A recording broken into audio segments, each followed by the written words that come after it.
और जी मेरी स्क्रीन आपको इस वक्त विजिबल है? Yes, sir. Okay, so we start our lecture, which is actually the second part of second week's lecture, which was the topic of our discussion.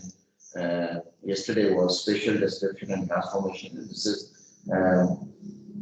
chapter number 2 of the textbook which we are following. So this is the second part of the lecture, and we are going to discuss the spatial description and transformation. Yesterday we had discussed, let me just summarize that what we have been discussing yesterday. In fact, we have been discussing some rotation of frames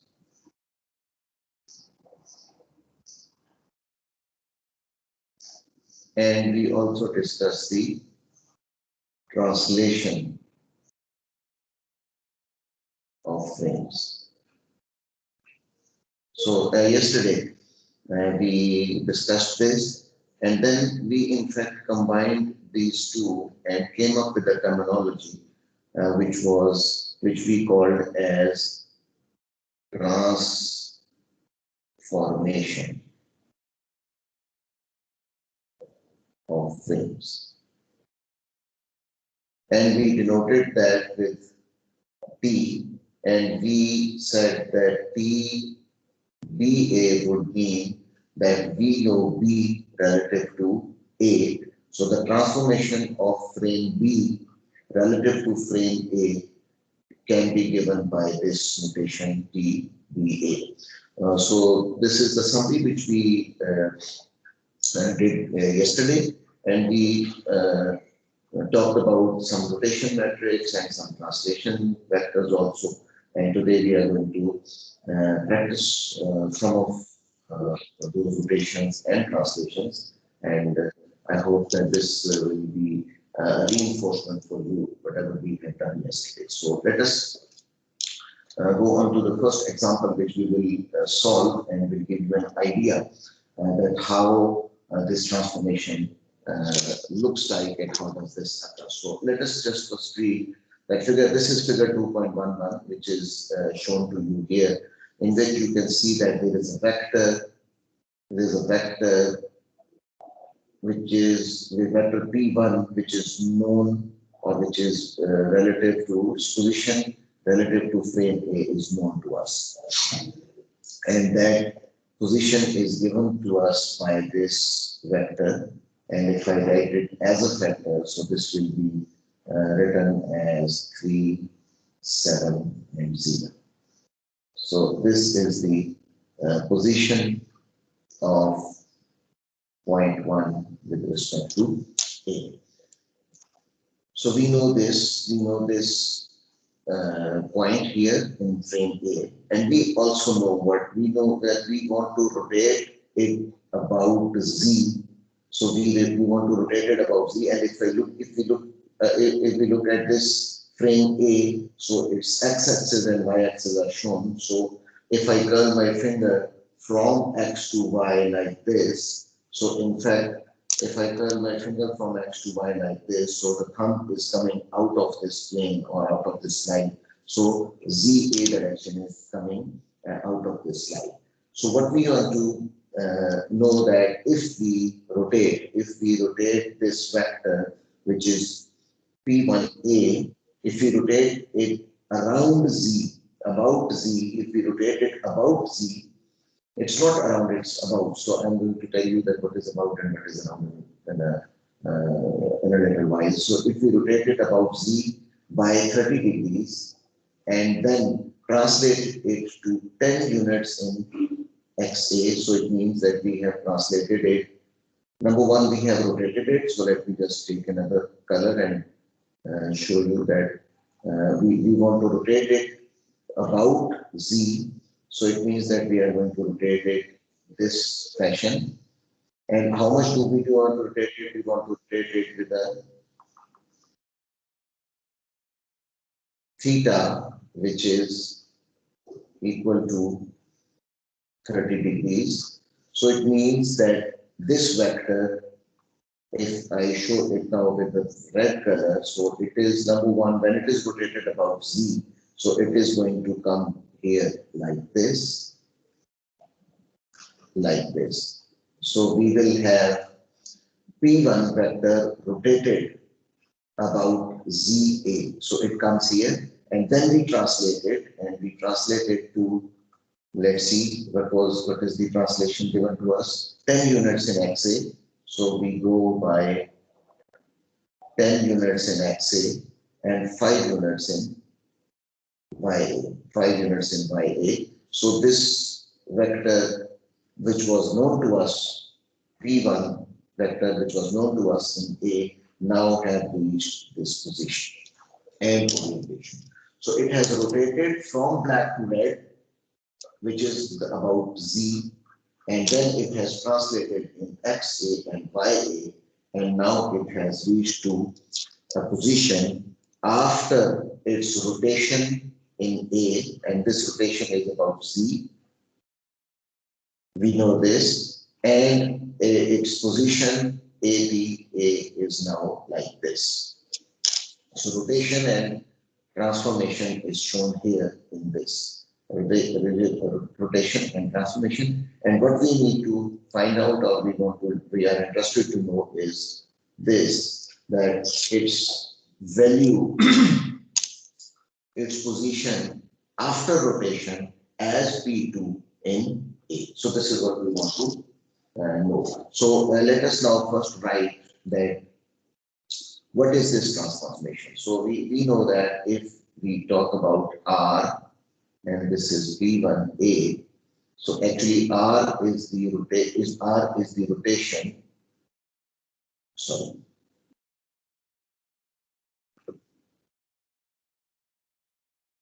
So R is the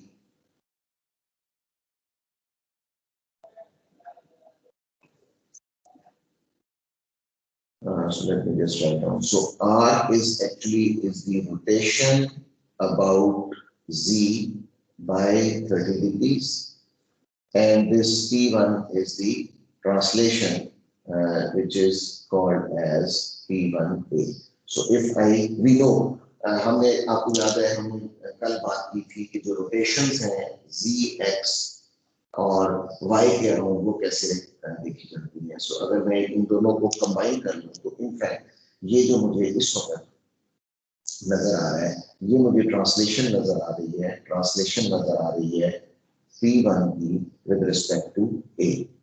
सो इसके अंदर एक मेरे पास rotation का part है और एक मेरे पास translation का पार्ट है, जो कि ये मुझे P1 की फॉर्म में जो है वो यहाँ पे नजर आएगा. ठीक है जी.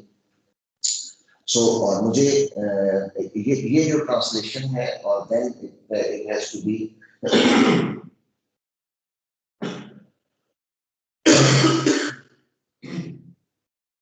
सॉरी. सो ये मैंने रोटेशन की बात कर ली और ये जो मेरी ट्रांसलेशन जिसमें आपको बताया था कि ये जो ट्रांसलेशन है ये वाली, इसके अंदर मेरे पास क्या क्या चीज शामिल होगी. जैसे एक ये रोटेशन है, रोटेशन अबाउट Z 30 की, और एक ये ट्रांसलेशन है जो कि 5, 10 और इसके इसने किया है. सो ये इसकी आरसी और पोजीशन, और ये वाली पोजीशन जो पहली थी विच वाज रिटन ए, जो कि ये पोजीशन थी जो कि मुझे यहाँ पे वो वाली पोजीशन इनफैक्ट ये आएगी यहाँ पे, विच इज क्या था जनाब, दिस वाज 3, 7 and 0, और ये वो वाली ट्रांसलेशन है जो मेरी यहाँ पे हुई है, विच इज 10, 5 and 0. और in fact this is not a multiplication. ये आपको याद होगा कि ये हमने बनाया था कि एक मेरे पास रोटेशन मैट्रिक्स होता है और एक मेरे पास यहाँ पे ट्रांसलेशन होती है, और इसके नीचे भी है 3 zeros and 1, and this becomes our translation. This becomes our translation. So अब अगर मैं यहाँ पे, और let's see, इसको मैं मतलब इस टाइम इसको मैं P1A यहाँ पे लिखता हूँ. Sorry, ये जो मेरी P2 होगा A, बिकॉज यहाँ पे मैंने इसको P2 कहना शुरू कर दिया होगा। सो अगर मैं इसको अब यहाँ पे लिखूं, सो मेरा जो रोटेशन मैट्रिक्स है that will be about z के बराबर, z में है तो z में अभी नो ये हमारे पास था cos theta, then minus sine theta, then sine theta, cos theta 0 0 1 0 0। So ये और इसके साथ जो मैं ऐड करता था वो आपको वो भी ध्यान में होगा, ये रोटेशन है इसका। इसके साथ मैं ये ऐड करता था जो कि इसका ट्रांसलेशन है, which is 5 sorry which is 10 5 0। और फिर इसको 4x4 मैट्रिक्स बनाने के लिए हम क्या करते थे कि हम इसके नीचे एक रो ऐड कर देते थे लाइक दिस। सो ये मेरा ट्रांसफॉर्मेशन मैट्रिक्स बन जाता था। So this is my transformation matrix, जो कि ये मेरा जो P1 है ये A में इसको मुझे ऐसे नजर आ रहा है। ठीक हो गया? सो ये ट्रांसफॉर्मेशन होगी मेरे पास। और साथ में मुझे क्या करना है इसके कि ट्रांसफॉर्मेशन के साथ जो इसकी एक ओरिजिनल ए में इसकी पोजीशन थी which is known to me by this vector. So मैं अब यहाँ से थोड़ा सा यहाँ आ जाता हूँ ताकि ये जरा और क्लियर हो जाए, तो इसको मैं यहाँ से फिलहाल मिटा देता हूँ। सो अब if I write down this equation, जो कि मुझे पता है कि which is known to me, which is P2, जो मैं P2 की बात करूँ, I know I'm interested in finding out this P2A, so this will be equal to P, which is the transformation of P1 in A and P1A. So अगर इसको मैं अब यहाँ पे लिखूं तो मेरे पास ये जो ट्रांसफॉर्मेशन है this comes out to be 0.866. This comes out to be 30 degrees है, so this is 0.86 minus 0.5 0.5 0.86 0 0 1 0 0, and then let's make it a homogeneous transformation, which is now 10 5 0. So this is the transformation, and we have this class which is 3, sorry, which is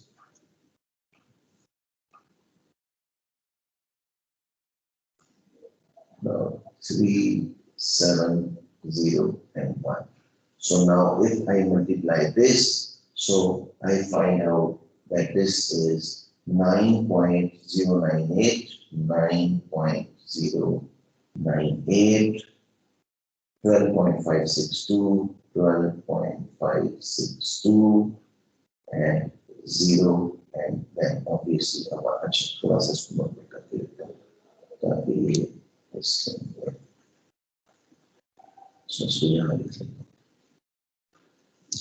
so next is equal to Nirvana. So this will be like this, which is 9.098 9.098 12.526. ये मैंने इसको multiply करके लिख दिया है, दोनों matrix को matrix and vector को आपस में मल्टीप्लाई किया। सो दिस इज 12.562 और अगर मैं ये मेरे इसके 3 डायमेंशन में आ जाते हैं तो मुझे इसके कोऑर्डिनेट सिस्टम चाहिए। ठीक है जी, सो ये बात समझ आती है। सो हमने यस सर जी, सो अब इसमें हमने किया क्या, एक तो सिंपल मैट्रिक्स मल्टीप्लिकेशन है, ये तो आपको बिल्कुल समझ आ रहा है। हमने करना क्या है कि जो भी हमें चीज बताई जा रही है उसको कितना, how is it rotated, number 1, and then how is it translated. और ये जो चीज जिसकी मैं बात कर रहा हूँ this is which is rotated and translated from with reference to one frame and another frame, जिस फ्रेम में वो एग्जिस्ट करता है और जिस फ्रेम में वो मुझे नजर आए। सो अब अगर मैं ये देखूं तो मैंने इसके अंदर एक ही फ्रेम यूज किया, जिसमें मैंने उसको फ्रेम ए का नाम दिया, मैंने वेक्टर फ्रेम ए में बनाया, उस वेक्टर को मैंने रोटेट किया और फिर ट्रांसलेट किया और उसी फ्रेम में मैंने उसकी पोजीशन को भी नोट कर दिया या कैलकुलेट कर दिया। मैं एक काम और क्या कर सकते थे हम, जैसे कि मैं इस वेक्टर के साथ एक और फ्रेम अटैच कर दूं और मैं उस फ्रेम की ट्रांसलेशन और रोटेशन की बात करता, ये भी हमने कल पढ़ा था। तो वो हमें ये जो वेक्टर है बी, इसको हम फ्रेम बी लिखना शुरू कर देते, ठीक है, और हमारे पास एक फ्रेम बी के अंदर इसकी एक पोजीशन जो है वो भी हमें मालूम होती है। सो हम थोड़ा सा आगे मूव करते हैं और हम अब एक कंपाउंड ट्रांसफॉर्मेशन की बात करते हैं। अभी हमने एक ही फ्रेम के अंदर ये सारा कुछ किया। मैं अगले वाले स्टेप के अंदर I am now exposing you to a compound transform, और अगर मैं इस कंपाउंड ट्रांसफॉर्म को देखूं तो ये कंपाउंड ट्रांसफॉर्म जो है वो मुझे कुछ इस तरह से नजर आ रही है कि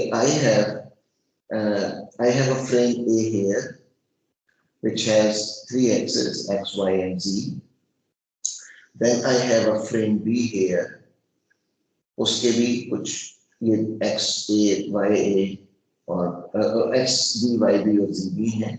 And then I have a frame C जो एक्स सी वाई सी बने। अब आप ये देखिए, गौर से जरा थोड़ा सा देखिएगा कि एक्स ए वाई ए जो है, ये फ्रेम ए और फ्रेम बी जो है वो कोइंसिडेंट नहीं है।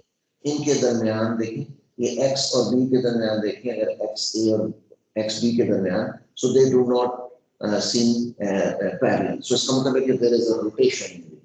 इसका मतलब है कि there is a change in xb with reference to xa in terms of rotation and in terms of translation also. ठीक है, ये बात समझ आती है। तो अगर मैं इस ट्रांसफॉर्मेशन को इस एरो से डिनोट कर रहा हूं तो इस एरो के ऊपर मैं क्या लिख सकता हूं कि ये मुझे क्या चीज है जो नोन है। So I know P B with respect to ए।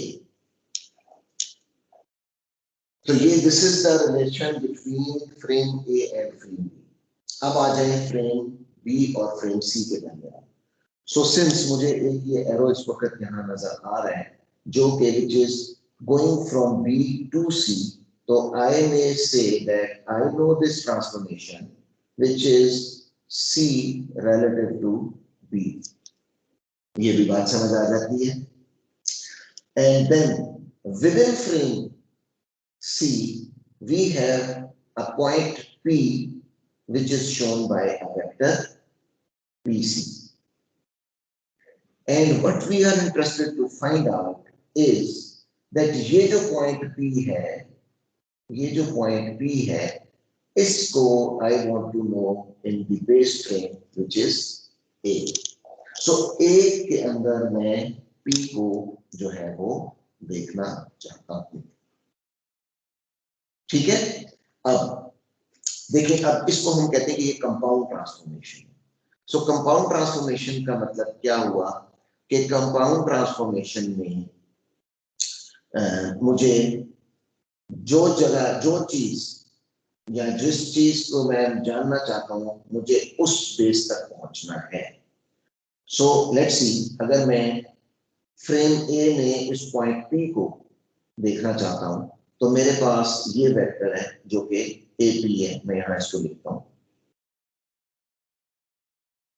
ठीक है।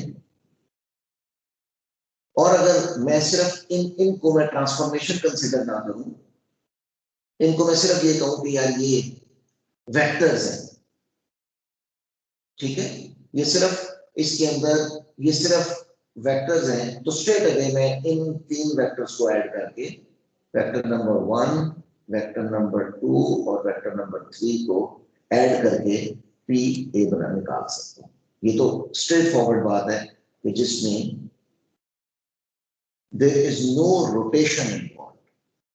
लेकिन अब जो कि रोटेशन इन्वॉल्व है तो इसलिए मैं इसको स्ट्रेट अवे जो है वो ऐड नहीं कर सकता 1, 2 and 3। So what I need to do is that if I want to find out AP, P with respect to A, तो मुझे ये रोटेट यानी ये ट्रांसफॉर्मेशन जो है वो नोन होनी चाहिए सबसे पहले। फिर ये नोन होनी चाहिए और फिर ये नोन होनी चाहिए. सो लेट्स सी, हम यहां से स्टार्ट करते हैं. हम स्टार्ट करते हैं from frame C. So if I say that frame C is known with respect to frame B and frame B is known with respect to frame A, जो कि मुझे इन ट्रांसफॉर्मेशन से नजर आ रहा है. तो मैं सबसे पहले एक यहाँ पे एक, let me just draw a vector here like this.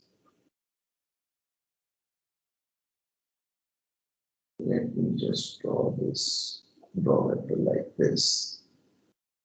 So ये जो vector जो मैंने अभी यहाँ पे आपको ये dotted line में बना के दिखा रहा हूँ, ये वाला, this is actually P with reference to B.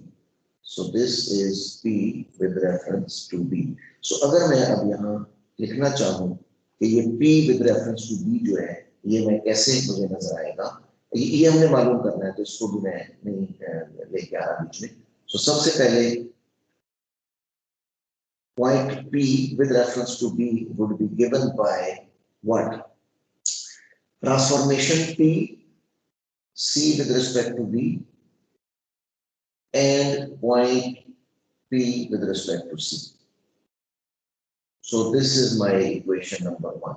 So ठीक है, सबसे पहले मैंने क्या किया कि ये पॉइंट P जो मुझे C में नोन था उसको मैंने ट्रांसफॉर्म किया और मैंने उसको कहा कि यार लेट्स फाइंड आउट कि यही वाला पॉइंट B, यही वाला पॉइंट P जो है वो फ्रेम B, फ्रेम ब्रावो में कैसे नजर आएगा.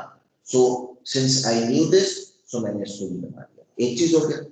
अब मैं लेट मी गो बैक अगेन. अब जब मैं और वापस जाता हूं तो अब मैं कहता हूं कि लेट्स सी ए पी.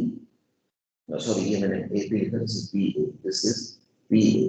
तो अब पी ए मुझे कैसे नोन होगा? ट्रांसफॉर्मेशन ए बी, ये वाली, और ये P B. So transformation B with respect to A and P B.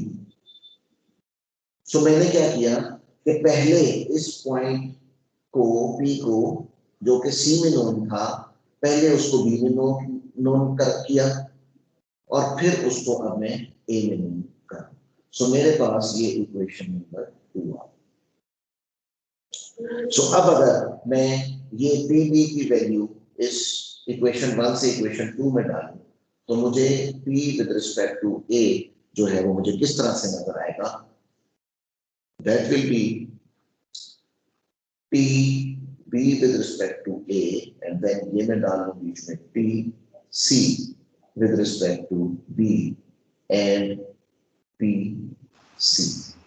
Sir ji sir इसके नीचे जो वो रो ऐड कर रहे थे 0 0, वो उसको क्या होगा सर? वो that is called homogeneous transform. आपको याद है कल हमने बात की थी कि हम जब मल्टीप्लिकेशन में आते थे तो हमारे पास जो इसकी साइज होता है मैट्रिक्स का, जैसे हम कहते होते हैं रो क्रॉस कॉलम का, तो वो जो साइज है कॉलम का वो मल्टीप्लिकेशन के लिए हमें वो प्रोवाइड नहीं करता था. आपने देखा था कि वो किस यस सर, वो 3 क्रॉस 1. यस सर, हमारे पास ये 3 क्रॉस 1 यहाँ पे आता था, फिर हमारे पास 3 क्रॉस 3 आता था, और फिर हमारे पास यहाँ पे क्या आता था? 3 क्रॉस 1 या 3 क्रॉस 1 या इसका कुछ यहाँ पे आता था. तो वो क्या हो रहा था कि हमारी नहीं, ये हमारा 3 क्रॉस 3 का, और इसके साथ एक्चुअली मेरे पास एक चौथा कॉलम आ जाता है यहाँ पे जो कि इसकी पोजीशन का होता है, ये वाला जो रोटेशन में आता है ना, रोटेशन के साथ जब मैं कराता हूँ तो फिर हम इसको होमोजेनियस ट्रांसफॉर्म में कन्वर्ट किया. यस सर ये 4 क्रॉस 4 और 4 क्रॉस 1 नहीं था? जी सॉरी, वो बाद में सर ने खुद किया था, वो वो जो बाद में हमने चेंज किया था. देखो लेट मी जस्ट इसको रिकॉल कर लेते हैं. ये मैं आपको, ये मेरे पास अच्छा, हम वापस डिस्कशन में चले गए. नहीं सर, ये पूछा था कि सर यहाँ पर हम वो अब नहीं डालेंगे क्योंकि ये अब ये सर होमोजेनाइज हो गया है. नहीं, ये होमोजेनियस है. ये जब मैं ट्रांसफॉर्मेशन की बात कर रहा हूँ तो ये होमोजेनियस है ये. ठीक है सर. ठीक है, ये होमोजीनियस। तो ये ध्यान में रखना है कि हम जहां भी अब ये बात करेंगे ना, कि जहां पे भी हम ये पी लेके आएंगे विच इज ट्रांसफॉर्म, इसके अंदर ये 4 क्रॉस 4 का होगा। इसी तरह P with respect to A again 4 cross 1 होगा। ये बातें याद रखना है कि अब हम जब रोटेशन से निकल के हम इसके अंदर आते हैं ना ट्रांसफॉर्मेशन में, तो ये अब ये 4 की उस रोज के साथ चलेगा। ठीक है, तो ये मैं इसको तो बता देता हूँ ताकि ये फिर अब आपको ये क्लियर तो होगी ना जो बात मैं आपके साथ कर रहा था। Yes sir. ओके, सो इसको फिर मैं यहाँ से मिटाता हूँ ताकि ये आपको कोई कंफ्यूजन अपना क्रिएट करे। तो ये अब आपने पक्का इस बात को ज़हन में बिठा लेना है कि हम जहां भी let me right it down here, कि मैं जहां भी ट्रांसफॉर्म की बात करूंगा तो ये 4 क्रॉस 4 का मैट्रिक्स होगा। ये जानना आपने समझना, ठीक है। ओके, सो ये एपी जो मैंने यहाँ पे निकाला था, तो ये मेरे पास आपके यहाँ पे आ गया। एंड अब ये मुझे ये नोन हो गया। सो इस अब ये जो ट्रांसफॉर्मेशन है ये दो, जरा गौर से इस बात को देखिएगा कि ये जो दो ट्रांसफॉर्मेशन है, ये वाली, इनको मैं लिख सकता हूं कि this is TC relative to A and this is equal to TB relative to A and TC relative to B। अच्छा, इसका ना एक और मैं आपको एक और तरीका जो कि हम जनरली यूज करते हैं कि जब भी हम ये इस तरह की ट्रांसफॉर्म लिखते हैं तो हमने देखना ये है कि ये राइट हैंड साइड जो है वो लेफ्ट हैंड साइड के बराबर हुई है कि नहीं। गौर से सुनिएगा मेरी बात कि whenever we write an equation like this, so हमने इसको चेक करने का तरीका क्या होता है कि if I want to check that whether this right hand side is equal to left hand side, तो ये देखिए मैं इसको ऐसे काटता हूँ, ये देखिए ये C है, ये आपस में यूं कटेगा, ये B है, ये आपस में यूं कटेगा, तो ये देखिए ये दोनों कट गए तो P और A रह गए, सो जो कि P और A के बराबर यहाँ पे नजर आ रहा है। सो whenever ये एक और एक तरीका कार है जो लोग यूज करते हैं टू नो कि क्या यार मैंने ये जो ट्रांसफॉर्म ये इक्वेशन लिखी है, क्या ये ट्रांसफॉर्मेशन मैंने ठीक लिखी है। इसी तरह अगर इसको भी देखें, ये जो मैं आपको ये जो मैंने सी ए लिखा था, इसमें भी ये देखें कि अगर मैं इसको बी को बी से यूं काट दूंगा तो मेरे पास एक ये सी बचेगा और एक बचेगा ए बचेगा, and I would know that the right hand side is equal to left hand side. So whenever you write down the transform, always carry out this check. So whenever you carry out this check and you find out that our right hand side is equal to left hand side, so इसका मतलब है कि हमें बिल्कुल इसमें तसल्ली हो जानी चाहिए कि मैंने जो इक्वेशन लिखी है ये ठीक है। So please keep this practice with you also. ठीक है, so ये मैंने अभी आपको कंपाउंड ट्रांसफॉर्म की बात की है जिसमें we have more than one frames and these frames have a relative position with respect to each other. सो मैं इसको थोड़ा सा आगे बढ़ाता हूँ और अब मैं आपको एक चीज और यहाँ पे इंट्रोड्यूस करने लगा हूँ। सो लेट्स सी कि मेरे पास एक ये रोबोट है जिसका एंड इफेक्टर जो है वो टूल फ्रेम है व्हिच इज कॉल्ड पी। ठीक है, एंड अब ये जरा गौर से पढ़ेंगे जो मैंने लिखा हुआ है, इसमें क्या चीज है। We know that we transform P with respect to B. क्या है T with respect to B? This is the transform P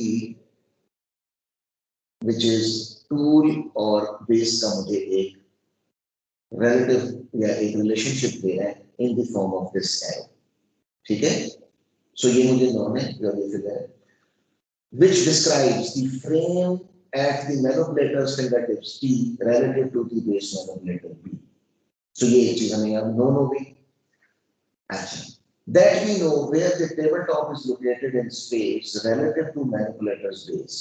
So manipulator की base से ये tabletop S सिरा स्टार जो है ये भी मुझे known है। So I know this transformation which is S relative to base, ये भी मुझे known होगी।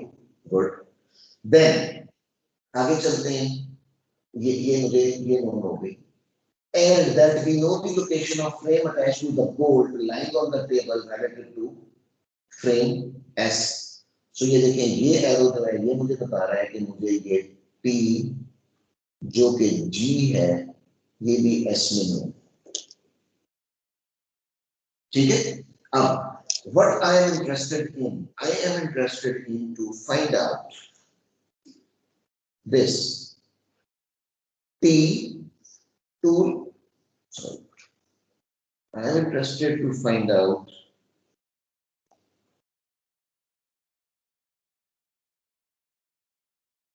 T with respect to G. Transformation of G with respect to T. अब ये मैं फाइंड आउट करना चाहता हूँ. So this is not moved. ठीक है. अब इसको मैं कैसे जो है वो सॉल्व करूं. ठीक है. इसको सॉल्व करने का तरीका क्या है कि मैं जहां से ये हम अभी भी और वो सारा कुछ देखते रहे ना. सो अब मैं एक minute, I am just taking up another ये वाला कलर और मैं ये कहता हूं कि मुझे अब if I want to reach here and I want to find out this and इसके अंदर मुझे कोई चीज नोन नहीं है जबकि बाकी मुझे कुछ चीजें नोन है. सो मैं I am going to move like this. I am going to move from here to here. यहां मूव करूंगा, देन यहां से यहां मूव करूंगा और फिर मैं यहां से यहां मूव कर जाऊंगा. अब जब मैं यहां से यहां और ये सारी मैं आपको मूवमेंट दिखा रहा हूं. सो मैं I want to reach from tool to tool frame P to bolt frame G. I repeat, I want to reach from tool frame P to bolt frame G. और मैंने उसके लिए ये ब्लू वाला पाथ जो है आपके सामने मैंने बनाया है जो कि मैं फॉलो करूंगा. एंड एक्चुअली ये पाथ क्या है? ये पाथ वही वेक्टर्स हैं जो हमें एक फ्रेम से दूसरे फ्रेम के दरमियान एक रिलेशनशिप दे रहे हैं. सो लेट मी जस्ट, ये थोड़ा सा ओवरलैप हो गया, मैं इसको एक साइड पे लिखता हूं ताकि ये वाली चीज आपको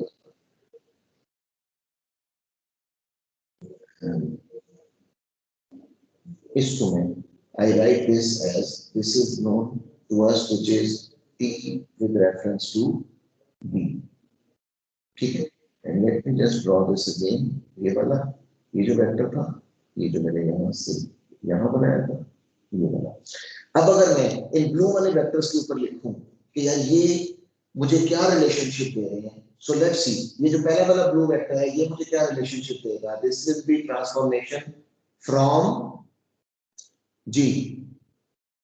हेड से टेल जाना है, हेड से टेल जाना है. सो हेड किधर है? बी के ऊपर. सो आई वांट टू नो, ये मुझे पता होगा ये उसी में जो पहले भी था तो ये यही रहेगा कि S with respect to B. ये भी उसी तरह ही है तो ये भी जो है ये भी इसी तरह ही रहेगा which is T G to S. और अब अगर मैं if I just write this down here, so मुझे जो tool frame G to T में जानना चाहता हूं उसके लिए मेरे पास क्या क्या होना चाहिए. नंबर वन, मेरे पास P B with respect to T होना चाहिए multiplied by transformation of S with respect to B. ये भी ठीक हो गया. And then another transformation which is P G S. ये वाली बात समझ आई. अभी मैं से एक स्टेप आगे जाऊंगा. सिर्फ अभी अपने आप को यहां तक महदूद करें कि मैंने एक पाथ बनाया कि जिस पाथ को मैं ट्रेवल करके I can reach from P to G. और अब उस पाथ को जो मैंने बनाया उसके अंदर जो जो ट्रांसफॉर्मेशन है उनको मैंने यहाँ पे लिख लिया. अब यहां से देखिए, क्या आपको ये नजर आ रहा है कि इस वक्त अगर मैं राइट हैंड साइड को लेफ्ट हैंड साइड के बराबर करूं वही अपने कट करते हुए, तो क्या ये मुझे ठीक लग रहा है कि मेरी राइट हैंड साइड जो है वो लेफ्ट हैंड साइड के बराबर है? Yes sir. ओके. अब एक जो चीज मैंने आपको याद है, हमने ट्रांसपोज और इनवर्स की बात की थी शुरू में, अगर आपको याद हो मैं उसको यहाँ पे अप्लाई करने लगा. और वो मैं किस जगह पे अप्लाई करूंगा, वो मैं let me just take up another colour, ये वाला। ये वो चीज है जो हमें नोन नहीं है, ठीक है। हमने ये ऊपर जो हमें हमें नोन क्या है, हमें T with respect to B known, हमें T with respect to B ये नोन।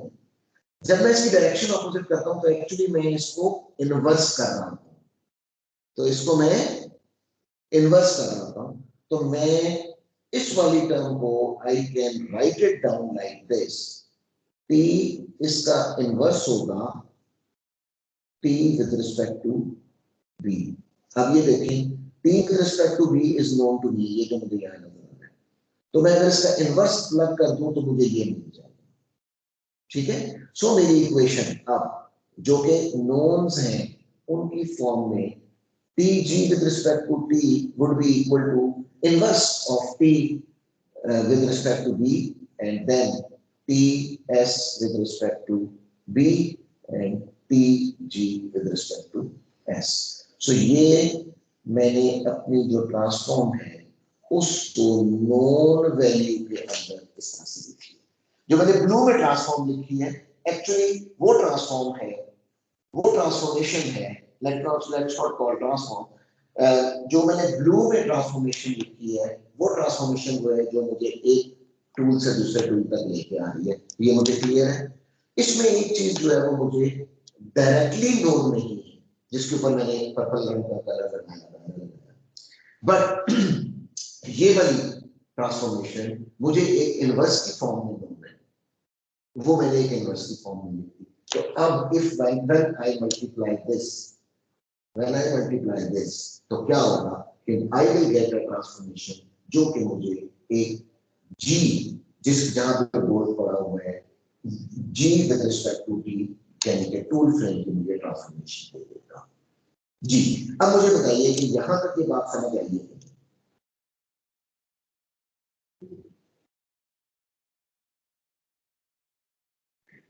Yes sir. ओके, अगर ये बात समझ आ गई तो मैं सिर्फ अब मैं आपको एक चीज और बताऊंगा, फिर हम ये लेक्चर जो है उसको खत्म कर देंगे। और वो जो चीज मैं आपको बताना चाह रहा हूँ वो ये है कि जब मैंने एक फ्रेम से दूसरे फ्रेम की तरफ जाना है तो मैंने इसकी कैलकुलेशन कैसे करनी, वो मैं आपको यहाँ पे बताता हूँ। लेट्स सी, मैं आपको, मेरे पास एग्जांपल क्या है, consider two rotation, one about z by 30 degree and one about x by 30 degree. So let me just write down these first. So let me just write down the rotation matrix. अब ये देखिएगा, I am now talking about only rotation. अभी यहाँ translation की बात नहीं हो रही है, तो मैं I am only talking about rotation की। So मैं अगर rotation matrix लिखना चाहूँगा z about z at an angle 30, so this will be equal to what? 0.86 minus 0.5, 0.5, 0.86, 0.010.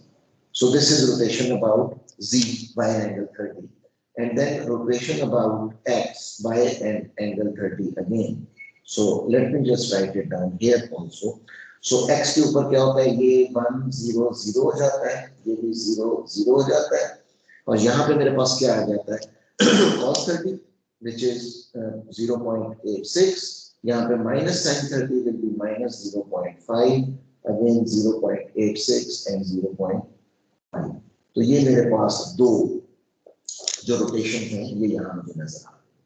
अब मैं जो आपको एक इंपॉर्टेंट चीज की तरफ लेके आना चाह रहा हूँ वो ज़हन में मैं आपको बताता हूँ। लेट्स सी, फर्स्ट मैं क्या कहता हूँ कि मैंने ये दो रोटेशंस निकाल ली, तो अब लेट्स मल्टीप्लाई दिस 0, ये rotation about z and rotation about x। तो इन दोनों को जब मैं मल्टीप्लाई करता हूँ तो ये मैं आपको लिख देता हूँ यहाँ पे। तो मल्टीप्लाई करने से I get 0.87 minus 0.43, 0.25, 0.5, 0.75, minus 0.43, 0, 0.5 and 0.87। सो ये मुझे मिलता है। अच्छा, अब अगर मैं इसको रिवर्स करूं, रिवर्स करने का मतलब क्या है कि मैं ये कहूँ कि let us first write down R X rotation about X 30 and then I multiply it with rotation about z 30. So ये बराबर जो आएगा this will be equal to 0.87 minus 0.5 then 0 then 0.43 0.75 minus 0.5 0.35 0.43 0.87 अब आप देखें कि this is not equal to this. So इसका मतलब क्या हुआ कि ये जो मल्टीप्लिकेशन का ऑर्डर है ये बड़ा इंपॉर्टेंट। हम आज इस मल्टीप्लिकेशन के ऑर्डर के बारे में बात नहीं करेंगे, हम अगले क्लास में इंशाल्लाह हम वो ट्रांसफॉर्मेशन पढ़ेंगे या वो ट्रांसलेशन एंड ट्रांसफॉर्मेशन पढ़ेंगे। जी कोई सवाल? ये ट्रांसपोज नहीं है? कौन सा? ये जो आर जी है और आर एक्स आर नहीं, ट्रांसपोज भी नहीं है। एंगल्स वो देखें, साइंस फर्क है। ठीक है सर, ठीक है। ठीक है, तो अब जहन में रखिएगा कि ये इसका ट्रांसपोज नहीं है। सो इसका मतलब क्या हुआ, मैं आपको यहाँ पे ये एग्जांपल करवाने का मकसद सिर्फ ये था, आपको बताना या समझाना ये था कि जो order of writing the matrix, rotation matrix या ट्रांसफॉर्मेशन मैट्रिक्स है, वो भी एक सर्टेन कन्वेंशन हम फॉलो करेंगे, जो हम आज अभी बात नहीं कर रहे। हम इसके बारे में नेक्स्ट क्लास में बात करेंगे। और मैं आई एम ट्राइंग कि मैं आपसे एक एक्स्ट्रा क्लास जो है वो इस वीक में हम कर सकें, जिसके अंदर हम सिर्फ प्रॉब्लम सॉल्विंग के ऊपर जो है वो तकरीबन 2 आवर्स स्पेंड करें, ताकि उससे आपकी एक प्रैक्टिस हो जाए। सो मैंने भी आपके जो कोऑर्डिनेटर हैं, मीडिया कोऑर्डिनेटर से रिक्वेस्ट की है, तो मुझे वो आपकी कोई एक क्लास 2 आवर्स की देंगे फॉर दिस, जो कि हमने पिछले वीक में हमारी रह गई थी।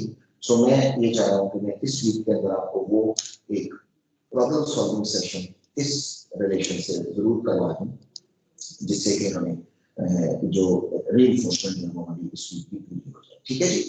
सो I am leaving you with this concept here that number 1, transformation from one frame to another, we need to look at a path and then we तो उस पाथ के ऊपर हमें तमाम अपनी नोन रिलेशंस जो कि एक फ्रेम से दूसरे फ्रेम के दरमियान है, उनको हमें we have to put in a certain order. एक चीज हमने आज सीखी है, और सेकंड हमने ये सीखा है कि ये जो हम ऑर्डर लिख रहे हैं, इसको लिखने के लिए एक सर्टेन हम कन्वेंशन फॉलो करेंगे कि रोटेशन ट्रांसफॉर्मेशन को किस ऑर्डर में लिखना है। मैं आपको सिर्फ एक यहाँ पे 2 चीजें लिख के दे रहा हूं। Number 1 is fixed angle rotation, एक चीज, और दूसरी है आइलर एंगल रोटेशन। ये 2 चीजें मैं आपको ध्यान लिख के दे रहा हूं। आपकी बुक में ये दोनों चीजें मौजूद हैं। आपने करना क्या है, फिक्स्ड एंगल रोटेशन जहां पे आपको लिखा हुआ नजर आएगा, उसके नीचे आपको एक स्टेटमेंट नजर आएगी, आपने उस स्टेटमेंट को बार बार करना। ठीक है, देन उस स्टेटमेंट से रिलेटिवली आपको एक इक्वेशन नजर आएगी आपकी बुक में, विच इज 2.63। इस इक्वेशन को आपने उस स्टेटमेंट के साथ, विच इज 3 लाइन स्टेटमेंट, उस लाइन के साथ आपने इसको रिलेट करना या आपने पढ़ना। हम इसको डिस्कस करेंगे, ये मैं आपको सिर्फ एक प्री कॉन्सेप्ट के लिए कह रहा हूं कि आप खुद इसको पढ़ें, आपको जो समझ आएगा वी विल डिस्कस, और हम ये दोबारा जब क्लास में होंगे हम ये बात करेंगे। सेकंड, जो ये आइलर एंगल रोटेशन है, आइलर एंगल रोटेशन में भी आपने 3 लाइन की स्टेटमेंट है, उसको देखना है और उसको आपने रिलेट करना है with equation number 2.70. Equation number 2.70 ये आपकी बुक में मौजूद है। So ये दो काम आपने अपने एंड पे करने हैं। ये this is only for your pre concept कि आप इसको कैसे कैसे विजुअलाइज करते हैं, लेकिन हम इसके बारे में लेक्चर में दोबारा बात करेंगे। ठीक है जी। सो आज के लेक्चर में कोई क्वेश्चन हो तो काइंडली आई एम अवेलेबल मुझे बताइए।